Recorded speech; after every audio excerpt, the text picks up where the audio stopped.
जय जगन्नाथ। आज मु आपण मानक संगरे गोटे आश्चर्य हैला भली एक स्वादिष्ट केक रो रेसिपी शेयर करिवि। बेलपणा तैयारी करथिली, भाबिली ए बेल रसरे किछि गोटे नुआ तैयारी करिबा। आउ एटा हेउची मोर से इनोवेटिव रेसिपी। बहुत बढ़िया लागिला। झियो आ स्वामी कहिले प्रकृत रे तुम माइंड को ना सबस दबाकू पड़िबो। एते टेस्टी केक, बाप रे। आपण भी मोर इनोवेटिव रेसिपीटी को देखा चाहते ना, ताहले आसतु मोर प्रवीणास हेरिटेज किचन को। ता पूर्व अनुरोध करी जदि चैनल को सब्सक्राइब करना जल्दी जल्दी सब्सक्राइब करनियंतु, बेल आइकन टी को प्रेस कर दियंतु, जहाद्वारा मोर न्यू न्यू वीडियो नोटिफिकेशन आपणक पाखरे शीघ्र पहुँची जिवो।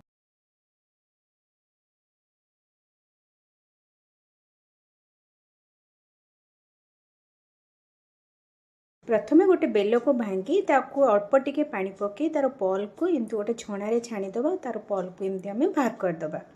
ये पल्प केमती बाहर करती मु अलरेडी बेल पणा रेसिपी रे मध्य गोटे देखिए देछि। बर्तमान गोटे आम मेजरमेंट नहीं जावा, गोटे कप हो कि गोटे बाउल हो जहाँ भी हो, आम गोटे मेजरमेंट रे बेल रस को नहीं जावा। ता सहित मुझे फाइन वाला सुजी नहीं, जेतिकी आम बेल रस नहीं आम सेतिकी ही सुजी आम या सहित मिसेबा। मुझे बेल रस बेसी पानी देनी, बेल रस बाहर कला बेले पानी टिके दरकार ना, तेणु मुझे अल्प पानी देकी ही बेल रस को बाहर करछि।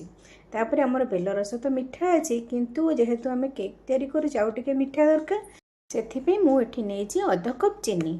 आपणक मीठा हिसाब से आपड़ कम बेसी करें। आम बेल पंडारे कौन पड़े? छेना।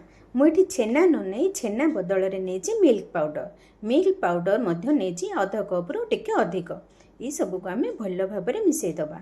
मिल्क पाउडर चीनी जमती भल भाव में मिसीज। मिसीगला आम ताको 15 मिनिट रेस्ट रे छाड़ीदबा।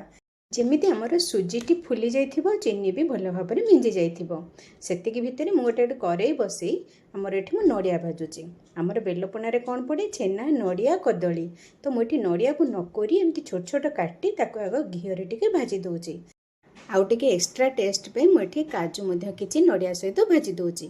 आग नड़िया को भाजीबा, तापर काजू भाजीबा, कारण नड़िया टिके अधिक समय भाजी हबो।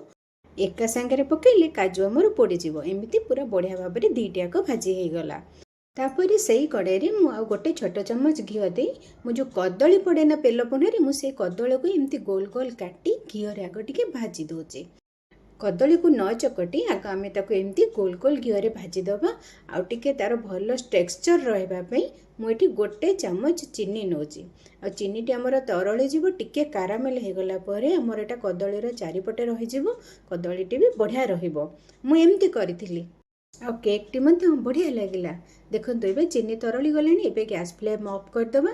सेपटे आमर जीवा आमर केक रो बैटर को 15 मिनिट भितर देखंतु आमर बैटर टेक्सचर सुजीटी फुली जाइए। टेक्सचर टी भी बहुत बढ़िया है। आम बेलपणारे पुणी कौन पड़े? गोलमरीच पाउडर और गुजराती पाउडर। एठी मध्य मुझे नहीं गोलमरीच पाउडर अध चम्मच और गुजराती पाउडर अध चम्मच। ता सहित जो नड़िया और काजू को भाजिक रखी ताकू पकईदेली। एबे ए सब को भल भाव में मिसईदबा। तापर आसतु आमर केक टिन को ग्रीस करनबा। से गोटे चामच तेल नहीं आग तेल को चारिपटे आग भल भाव में ग्रीस करनबा। तापर गोटे बटर पेपर पकई बटर पेपर उपर आम टिके तेल को ग्रीस करनबा। आमर केक टिन एबे रेडी हो गला। एपटे बैटर भी प्राय रेडी हो जाइए। फाइनाली आ गोटे जिनस आम ऐड करबा। कौन जानछंती? हाँ, इनो एठी मु गोटे पूरा पाउच नेची। ताको काटी आमे सांगे सांगे ताको मिसेबा। आउ भल भाव में मिसई दे सांगे सांगे आमे केक टिन को ट्रांसफर करबा। सेथिपई मु इनो मिसेबा पूर्व आग केक टिन को रेडी कली। देखंतु एबे इनो मिसई देला परे आम बैटर टी एबे पूरा एरेटेड हो गलानी। ताको एबे आमे बैटर को केक टिन को ट्रांसफर करनबा। आग केक टिन को एमती टिके बाड़े सेट करदबा। भितर जदि फांका थी से सेट हो तापर जी आम टे ड्राई फ्रुट्स को बंचाई रखी ऊपर गार्निशिंग रखीदबा। आउ जो कदली को आम चीनी सहित भाजिकी रखी ताकू एमती ऊपर सजाई दौचे। आउ एटा ही कदलीटा भी बढ़िया बास्ना आसो। बेल सहित कदलीर बास्नाटा भी सतरे केक टे भी बहुत बढ़िया लगिला। देखंतु आमर केक टिन टी एबे पूरा रेडी हो जाइए आमर कुक हवापाई। ता पूर्वर मुझे गोटे पैन को प्रीहिट पे बसई देथिली। आमर पैन टी प्रीहिट हो जाइए। केक टिन को आम आनी या देह को रखीदबा। आउ ताको कवर करदबा। ଆଉ ତାକୁ ମୁଁ ପୁରା 50 ମିନିଟ୍ ପର୍ଯ୍ୟନ୍ତ लो फ्लेम्रे कुक कली। आपको कही रखुଛି ମୁଁ ଏମିତି ବିଭିନ୍ନ ପ୍ରକାର କେକ୍ ମଧ୍ୟ ଅପଲୋଡ଼ କରିଛି, ଯେମିତି ଲାଉ କେକ୍, ପଣସ କେକ୍, ଆମ୍ବ କେକ୍, ଏମିତି ବିଭିନ୍ନ ପ୍ରକାର କେକ୍ ମଧ୍ୟ ମୁଁ ଅପଲୋଡ଼ କରିଛି। ଆପଣ ଯଦି ଦେଖିବାକୁ ଚାହୁଁଛନ୍ତି ତାର ଲିଙ୍କ୍ ମୁଁ ଡେସ୍କ୍ରିପ୍ସନ୍ ବକ୍ସରେ ଦେଇଦେବି।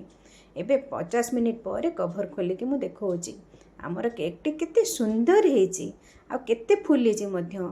କେକ୍ଟି ଦେଲାବେଳେ ବ୍ୟାଟର କେତେ ଖାଲି ଥିଲା, ଏବେ ପୁରା ଉପରକୁ ପଳାଇ ଆସିଛି। ଆଉ ଗୋଟେ ଛୁରୀ ଇନସର୍ଟ କରିକି ଦେଖାଉଛି, ଛୁରୀଟି ବି ପୁରା କ୍ଲିନ୍ ଆସୁଛି। ବର୍ତ୍ତମାନ ଆମେ ଗ୍ୟାସ୍ ଫ୍ଲେମ୍କୁ ଅଫ୍ କରିଦେବା ଆଉ ଏ କେକ୍କୁ ପୁରା ଥଣ୍ଡା ହେବା ପାଇଁ ଛାଡ଼ିଦେବା। ଥଣ୍ଡା ହେଲା ପରେ ହିଁ ଆମ କେକ୍ଟିନୁ ପୁରା ଇଜିଲି ବାହାରି ଆସିବ। ଥଣ୍ଡା ହେଲା ପରେ ଉପରେ ଗୋଟେ ପ୍ଲେଟ୍ ଦେଇ ଆମେ କେକ୍ଟିକୁ ଓଲଟେଇ ଦେବା। ଆଉ ଦେଖନ୍ତୁ ଆମର କେକ୍ର ରେଜଲ୍ଟ କି ସୁନ୍ଦର ହେଇଛି। ଚାରିପଟର କଲର୍ ଦେଖନ୍ତୁ କେତେ ସୁନ୍ଦର କୁକ୍ ହେଇଛି, ଆଉ ତା ସହିତ ଫ୍ଲଫି ମଧ୍ୟ ବହୁତ ବଢ଼ିଆ ହେଇଛି। ଏଇଟା ଆପଣ କାଟିକି ବି ମୁଁ ଆପଣଙ୍କୁ ଦେଖାଉଛି ତା ଭିତରର ଫ୍ଲଫି କେତେ ସୁନ୍ଦର ହେଇଛି। ପ୍ରକୃତରେ ବେଲପଣାରୁ ବେଲ କେକ୍ର ମୋର ଏଇ ଆଇଡ଼ିଆଟି ବହୁତ ବଢ଼ିଆ ହେଇଥିଲା। ବେଲର ବାସ୍ନା ସହିତ ନଡ଼ିଆ, କାଜୁ, କଦଳୀ, ଗୁଜୁରାତି ଆଉ ଗୋଲମରିଚ ବାସ୍ନାରେ କେକ୍ଟି ବହୁତ ବଢ଼ିଆ ହେଇଥିଲା। ଯେତିକି କେକ୍ଟି ଟେଷ୍ଟି ହେଇଥିଲା ନା, ଘରେ ବାପ ଝିଅ ଖାଇକି ଏକଦମ ଖୁସି ହେଇଗଲେ। ଆଉ ବାରମ୍ବାର କହିଲେ ବି ଏଇ ବେଲପଣାରେ ଏମିତି ବେଲ କେକ୍ ତିଆରି କର। ବେଲ ସରିବା ପୂର୍ବରୁ ବେଲ ଆଣି ଘରେ ଏଇଭଳି ବେଲ କେକ୍ ତିଆରି କରନ୍ତୁ ଆଉ କମେଣ୍ଟସରେ ଜଣାନ୍ତୁ ଏଇ ବେଲ କେକ୍ଟି କେମିତି ହେଇଥିଲା। ଆଉ ଯଦି ଭଲ ଲାଗିଲା ତାହେଲେ ଚ୍ୟାନେଲକୁ ସବସ୍କ୍ରାଇବ୍ କରିଦେବେ ଆଉ ସାଙ୍ଗମାନଙ୍କ ସହିତ ସେୟାର ମଧ୍ୟ କରିଦେବେ।